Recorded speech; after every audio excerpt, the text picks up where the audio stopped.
I remember distinctly being at the bar one night and thinking about the difference between the night before I was at this Bible study where I'm like praying and being this religious guy, and then the next night I'm party guy, totally different guys. And then I realized the duplicity of my life, that I was really living two different lives and being two different people and really being a hypocrite in both contexts at this point. I'm Paul Hastings, and you're listening to Compelled. Real people telling true stories about God's compelling love working in their lives. As you may have already heard, we're starting the first week of our podcast by releasing 3 episodes right now, all at once, to give you a taste of what's to come. I'll tell you more about Compelled and share a sneak peek of our next episode right after our story. For now, we're excited to share with you the story of Aaron and Holly Mayfield. You'll hear how Aaron's life underwent radical transformation as God took him from a jail cell for selling drugs into ministry as a pastor. And God used none other than the very woman who would eventually become his wife. We hope you'll be blessed by this beautiful story of God's redemptive work in Aaron and Holly's lives. Aaron and Holly, thanks so much for joining us today. I've been really looking forward to this interview for quite some time, actually. And Holly, I'd like to start with you, actually. Can you share with us what life was like for you growing up? Sure. So growing up, my dad took us to church when I was a child, and then he died when I was 6. But we did a lot of scripture memorization. I remember that. But after he died, my family didn't go to church anymore, and but I thought I was a very good person. I was a rule-following kid, always did the right thing, and I think because of that, I was very self-righteous. Thanks for sharing, Holly. Aaron, can you tell us a little about your early years as well? Sure. So I grew up in a home that was a very moral home. Had parents who loved me and did a lot for me, and so my mom would have been Catholic. My dad was not practicing really anything. He kind of grew up with my dad's parents were religious, but they would kind of bounce around from one type of church to another, and there weren't a lot of strong convictions other than that you should go to church. So we went to church very sporadically to a Catholic church that was in Arlington, and I was brought up through catechism there and went to was baptized as a small child when I was about 5 years old, and went all the way through up until the point of confirmation, but never went through confirmation, never got confirmed as a Catholic. Right after Christmas, when I was 9, my parents told me that they were getting a divorce. My mom had met somebody else, and she was actually pregnant, and with my youngest brother. And so she was going to move in with this other guy. Once I had kind of 2 different homes that I bounced back and forth between, I was very grateful that they lived in the same town. So I never had a point in my life where I didn't have immediate access to both parents. And so I was able to, if I was in trouble at my dad's house, then I would say, well, I'm going to go to my mom's house and live there for a while. And then if I was in trouble at my mom's house, then I'd go live with my dad for a while. And it allowed a young boy more freedom and lack of accountability than any one young boy should have. So I took advantage of that. And by the time I was a teenager, I was just living a very worldly lifestyle.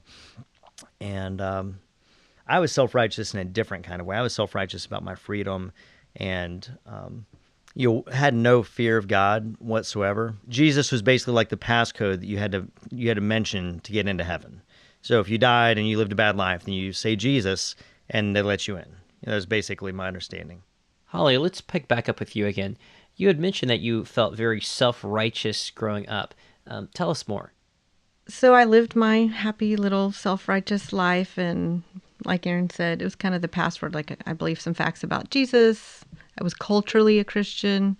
I entered a sorority in college and continued to trust in my goodness because everybody around me was worse than I was. So, and then one day, a lady came and knocked on the door to the sorority house, and she was a pastor's wife, and her husband were starting a new church. She had her 6-month-old daughter with her, so that I have a child almost that age right now, and I can't imagine. And she just started telling us about the church. For me, it sounded interesting because I wouldn't have to wake up too early. They were going to have donuts. We were going to sit on couches. These are the things that appealed to me. And we just got to talking with her more about it, asking questions, and we invited her in and sat down, and she shared the gospel with me. I don't feel like it was something new that she had shared, just that reminder of, well, no, there's no way to get there in our own goodness. It's not by being a good person, and, drew the cross and talked about Jesus. And even though it was one of those like, oh yeah, I know these answers. Yes, I believe that too. That's really the first time I really remember experiencing conviction of sin. And it wasn't anything that I said to her. I just said, oh yeah, I believe that. But I remember later that night in my room thinking, I'm a bad person too. I'm a sinner just like everybody else. I need a savior. I need a rescuer. It's not me who's good. I am not any better than anyone. And I need Jesus to cleanse me from sin just like everybody does. And I think there were about 7 of us that became Christians through her ministry to us, and then us being able to share the gospel with them.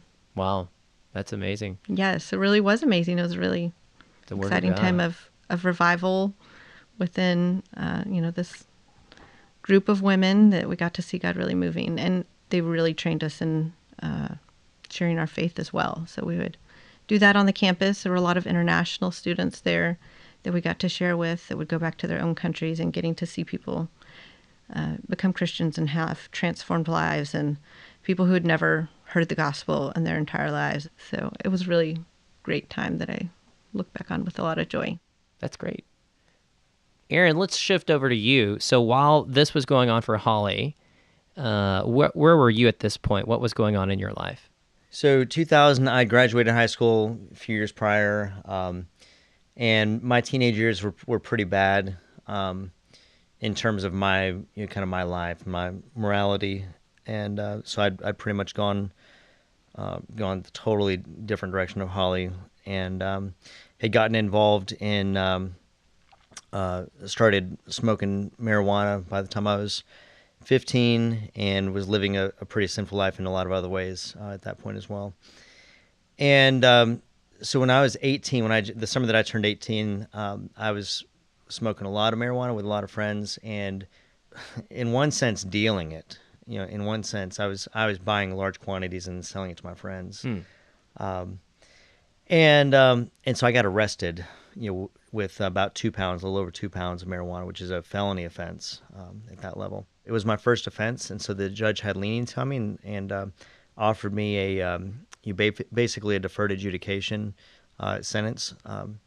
So part of that was doing 120 hours of community service, and then part of that was that was basically it at the time, and then I violated my probation. So then I had to do 30 days in jail. Still at that point, I was in jail with people that were like really bad people, and I wasn't a bad person. My perspective. I was never convicted that what I was doing was wrong, and in fact, I was glad that I'd gotten away with more than what they had found. I had a sheet of LSD in my truck as well. So I got out of jail 2001, left Arlington, moved to Fort Worth, got a job in Fort Worth, and that's where I met Holly. And there was a group of Christians. We all started working at this restaurant. And Aaron, let me jump in here for just a second. Holly, I want to clarify with you that this is indeed the same restaurant where you and your Christian coworkers started a late night Bible study to give your unsaved coworkers an alternative to going to bars after work. What was your initial experience with Aaron like? I mean, did you think that he liked you or anything? I did know that Aaron was interested in me from the very beginning, but Was it like really obvious, It was very obvious. He would ask me out often. To go to the bar, to the club, invitations like that? Exactly, yes. And I was not going to have anything to do with that. So I invited him to go to the Bible study. Interesting. So Aaron, what did you think when you first went to the Bible study? I was going to show her what a good guy I was. And Holly, were you impressed? He was one of those guys that comes to Bible study and you're just grateful that he's there and you're just grateful that he's sharing. But I'm like, everybody is like, that's not what the passage says at all, but you don't want to discourage him. So we're all just shaking our heads and saying, oh, thank you so much for sharing that. Okay, so Aaron, tell us what happened. So I was going to this Bible study and certainly sharing with them, trying to share because I wanted to impress Holly. And these guys just started pouring into my life. They took an interest in me and they started spending time with me. And they started, the guys I think were helpfully trying to run a little bit of interference for Holly because they knew, okay, this is not going to be a good thing for like Holly to be the primary point of contact for Aaron in this context. So a few guys started investing in me, and they started, just basically talking to me about my faith and about God's word. They started giving me books to read, which at first I wasn't really interested in, but I was kind of like, hey, I'll go along with it. I mean, I'm a competitive guy, so if you can do it, then I can do it. So along the way, God just started changing my affections, and so I remember distinctly being at the bar one night. Had my arm around, some other girl and had, whiskey in my hand or something like that. And thinking about the difference between the night before I was at this Bible study where I'm like praying and being this religious guy. And then the next night I'm party guy, totally different guys. And then I realized the duplicity of my life, that I was really living two different lives and being two different people and really being a hypocrite in both contexts at this point.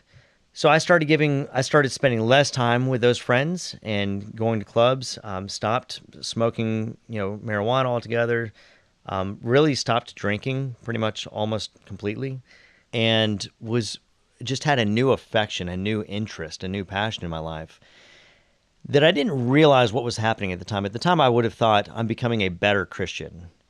Now I would say that was a point of conversion. I was being transformed. And so it came to a head at one night where Holly and I were in my car together, and she challenged me. Well, you need to share why we were in the car together. We're on our way home from a concert that we went to together. A concert. So Aaron tricked me into a date. Oh, let's back up, Holly. Let's back up. So you were tricked into a date. Tell us about this. There was a girl that we worked with that I was trying to reach out to, and he got her to ask me to go to a concert. Who was it? Dixie Chicks or something? Pat Green. Dixie Chicks and Pat Green. So he got her to ask me. And so I was thinking, oh yeah, like she wants to hang out with me. So this will be an opportunity to hang out with her and these other girls and to build some friendships there. And so I was excited about this, looking for this. I didn't know that he had actually arranged this and got her to ask me. So when we show up at this concert with this group of people, everybody has tickets to sit in couples in completely different sections. So they bought 2 tickets here, 2 tickets there, 2 tickets in another section. So it became I had it all to myself. Just Aaron and I. And honestly, I was really angry that I was tricked into this. Wow. And I thought to myself, well, if I'm going to have to sit here with him all night because I didn't have a car, and he's going to hear about Jesus. He's going to hear the gospel all night long. So my motivation may not have been the best because I was mad, but God used it anyways.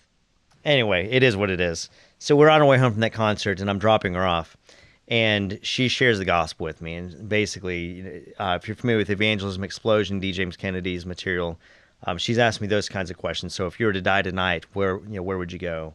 And so I was giving her the answers that I thought she wanted, and she was somewhat pacified in the moment. I don't think she was necessarily convinced by any means, but she didn't like press it over and over again. But she clearly shared the gospel with me and clearly confronted me with the claims of the gospel upon my life. And so I dropped her off. I was proud. I was not humble, and so I wasn't like, oh, you know what? Maybe like I need to respond to this with her. But I was definitely convicted. To where she got out of the car and I started driving away and became for the first time I was aware of, felt conviction from God in my car, pulled over on the way home and was just kind of trembling and like, God, I have demonstrated my depravity, my sinfulness, my need for you. And it was kind of a Jesus take the wheel kind of prayer. Like, God, would you just take this life over? My life, is yours. I want you to do with it whatever you will, because I've demonstrated that I can't do anything worthwhile with it. And God was very faithful to that prayer. So my life changed radically over the course of the next few months. So on a very frigid February night, about 1 o'clock in the morning or something like that, we'd been reading scripture together. I'd been studying Wayne Grudem's Systematic Theology's chapters on baptism due to the assignment of one of these guys that was discipling me, and came to the conviction that I should be baptized. So I just asked these guys if they would baptize me in their swimming pool, basically, in one of the guys' apartment complexes. So I got baptized that night, and very excited about that. But I was still very immature in my faith, very young Christian, very unaware of most of the claims of God upon the life of the believer, and so Holly was still not interested in me. Romantically, she was very excited about my conversion at this point, but still turning me down on the request for going on a date. Yeah. And so the guys and Holly had encouraged me to go on this mission trip. It's over the course of spring break, so it was a week-long mission trip to Panama City Beach, Florida. And I went, and we were basically reaching out to drunk people, which is an interesting missional approach. That is. That is. Most of our evangelism was when they were sober in the mornings. We did a free pancake breakfast, but I went, and it was a very good week, and I was encouraged to step out in leadership a lot that week, and it was a very fruitful week. We felt like it was in a lot of ways, and really at this point, Holly had turned me down so many times that I thought maybe this meant that God was calling me to a life of celibacy. Wow, that was a pretty extreme. It was either Holly or nothing. I mean, so I was actually at a place where I was content being celibate, being not romantic. So I come home from the mission trip, and Holly asked me out. Wow. So, Holly, is that how it happened? Similar. He talks about how he was just really an immature Christian, but really I remember a friend of mine, she ended up being in my wedding. She and I talked about Aaron and that he had become a Christian now, and she's like, oh, he's a nice looking guy. Have you ever been interested in him? I said, yeah, he is, but he's a new Christian. It would take him so long to grow into a godly man that would be able to lead and so it was completely out of my mind. It was really more like a light bulb moment, just in an instant that I suddenly just fell in love with him one day. So he went on the mission trip. I went on the same mission trip the week after him because we had different spring breaks. So when I was there and they're like, oh, Aaron Mayfield? He was such a godly man, and he was leading, and he was doing this. And I heard all these stories about all that he was doing that all of a sudden I thought, you're right. He is that man now. He is totally changed.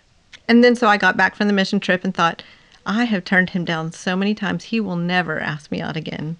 And so I did call him and ask if we could meet and said, I was wondering if maybe you were still interested in me. Wow. And he gave me the very spiritual answer of, let me pray about that. He said inside he was just dying and like, yes. That is hilarious. Yep. That is hilarious. Yep. So I just read, I didn't know how to date as a Christian, so I just read both of Josh Harris's books on how to date as a Christian, how to court. They were very helpful books to us at the time. And, they land on different people different ways, but for us, they were exactly what I needed. Is a very different view of dating than what I knew dating to be. Yeah. My understanding was very, very worldly and ungodly, and it was a very helpful approach for us. So it served us. Josh served us well, and it was a good season. It was a very quick season. So after about 6 weeks, I proposed to her, and that was with a lot of counsel. That was quick, clearly very quick. I don't necessarily recommend people follow that. So we made plans to get married in October of that year. So we started dating in March, got engaged in May, and then we got married in October of that year of 2003. I'm interested to hear about how you then progressed into the life that would become kind of your next chapter. Yep. So we at this point had left our Southern Baptist church because we wanted to be in the same church as the folks that were in our Bible study. So that was a more of a charismatic church down the road. So we started going to that church, and that pastor had a view of ministry, at least my understanding of it. And we were very grateful for that season in that church. Still keep up with a number of the people from that church to this day. It was a very small church. But the way that I understood his doctrine of vocation was that really there's one call from God on the life of a godly man, and that was to ministry. So you're either going to serve God or serve mammon, and the way to serve God is to do that in ministry, or else you could be a business guy who's a greedy, money lover. And that's it. The only two alternatives. That was basically my understanding of it, and he would not have said it that way, but that was my understanding. And so, because of his encouragement to me toward ministry, I enrolled in Bible college that year. The fall of 2003, the same season that we got married, I had enrolled in Bible college and started down that road toward ministry because I felt like I'm serious about my faith. And so, God, I'm going to show it to you. I don't want to be the guy in the bleachers. I want to be on the field. Put me in. I'm not a spectator. I'm a player. So here I am, Lord.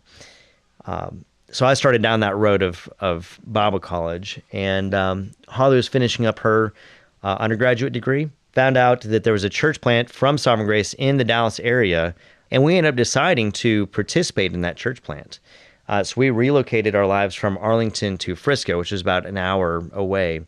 This church plant had a very different understanding of vocation than what I had before. So I basically showed up the first day, told the pastor, Craig Cabanis, that, hey, I'm called to ministry, so if you need somebody to preach, let me know. I'll preach.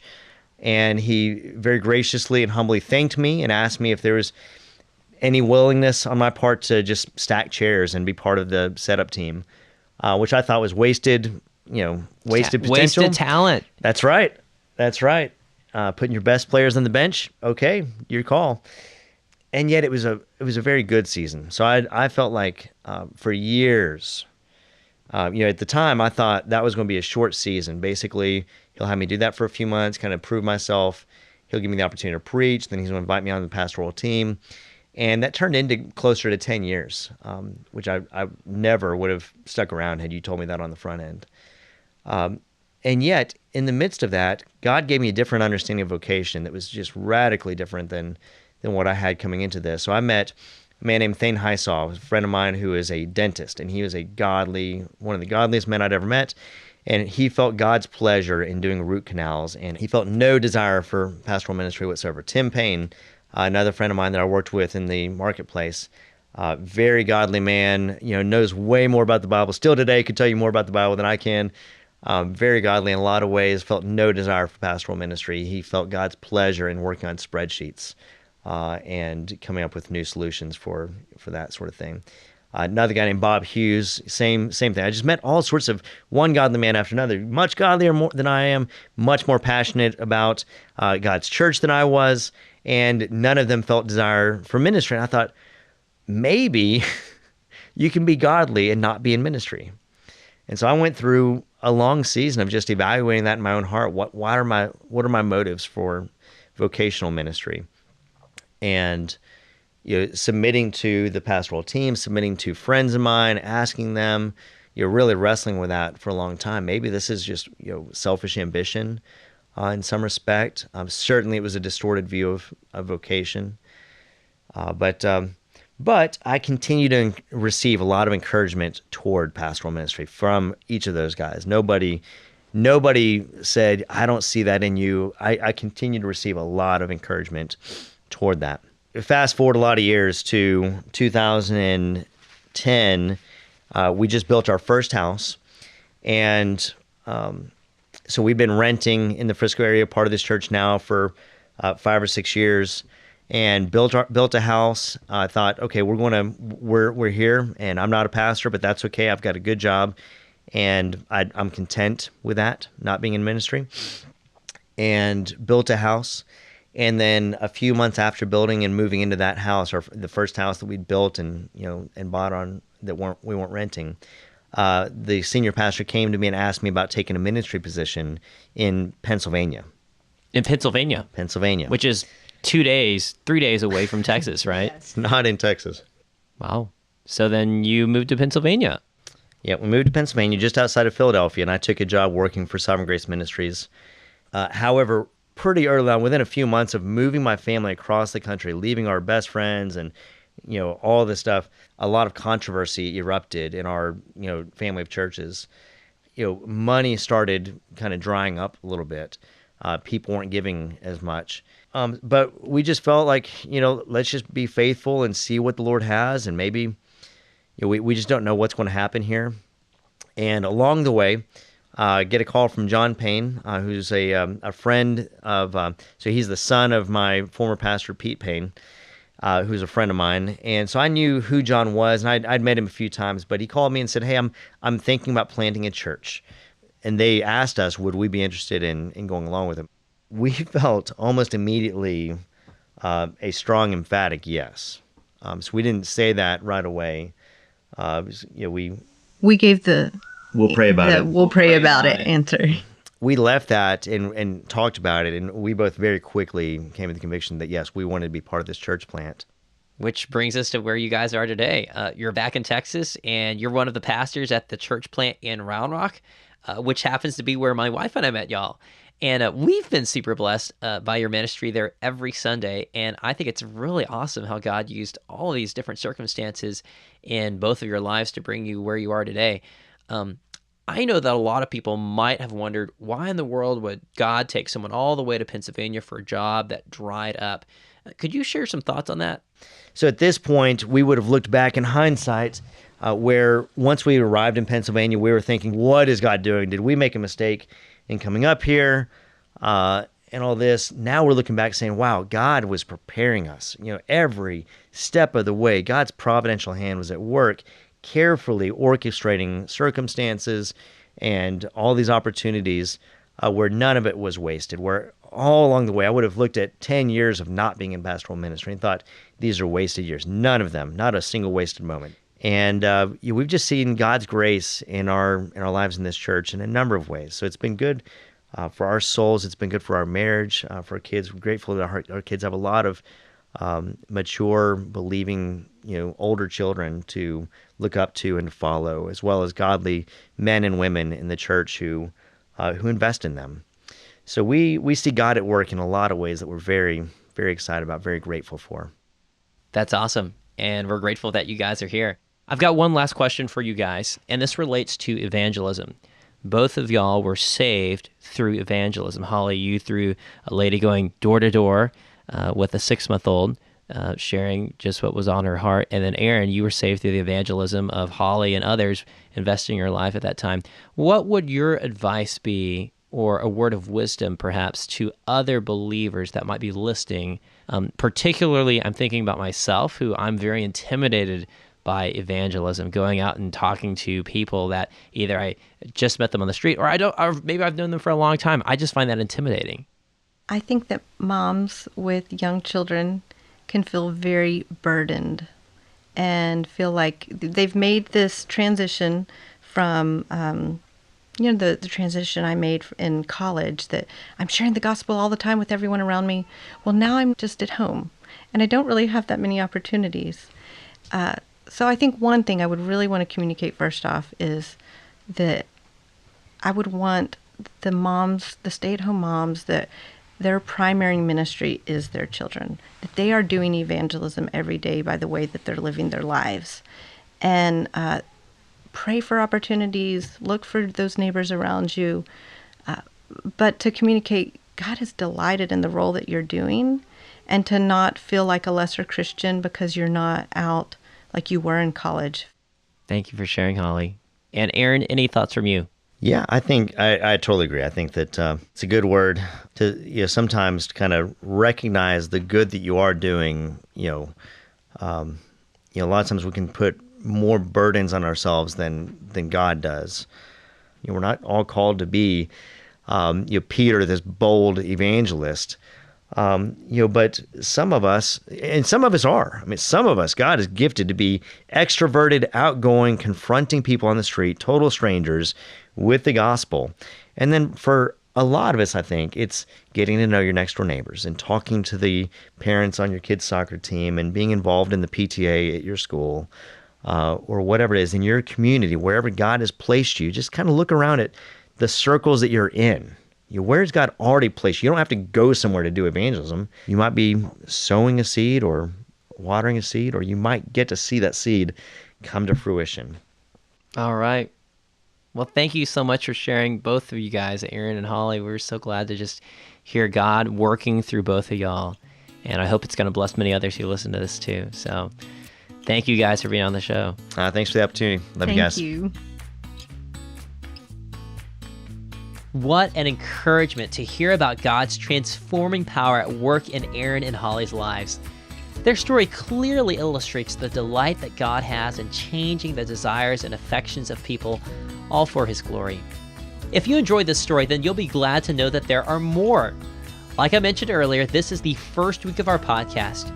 Normally, we'll release episodes every Tuesday, but for this week only, we're releasing 3 episodes all at once. This season, you'll hear from a former abortion clinic owner whose life was radically turned upside down by Jesus. And you'll hear from a 2-time NFL Super Bowl champion who discovered that true victory wasn't on the field. And in just a minute, we'll play you a sneak peek of our next episode. You can find all of our episodes and more at our website, compelledpodcast.com. You can also hear our episodes by subscribing to Compelled on iTunes, Google Podcast, Stitcher, Overcast, or Pocket Cast. If you enjoyed our show, then we'd super appreciate it if you'd leave us a review and a 5-star rating on iTunes. Also, consider sharing this episode with others that would be blessed by Aaron and Holly's story. Our show was edited by Zach Fowler, who is a gifted film editor, visual effects artist, and storyteller. You can find Zach and his work at zachfowlerimagery.com. Our logo was designed by Josiah Jost, an incredibly talented logo designer. You can reach Josiah and view his work at siadesign.com. Our website was created by Ben Billups, a digital developer extraordinaire. You can follow Ben on Instagram at ben.billups. Special thanks also to my wife, Sarah Hastings, for helping make this project a reality. Without her, this podcast wouldn't exist. And that's it for this episode. Stick around after the music for a sneak peek at our next episode. I'm your host, Paul Hastings, and you've been listening to Compelled. We'll see you next time. The man and woman who led me to Christ led me to 1 John 1:9 that says, if you confess and repent of your sins, He is faithful and just to forgive and to cleanse us of all unrighteousness. But I still didn't think I could be forgiven for my abortion. That was just one of those things that I had said no to God, no to His plan. And finally, the picture I got was this. If I was saying that Jesus' blood was not enough, then I was putting Jesus back up on the cross. And I couldn't do that.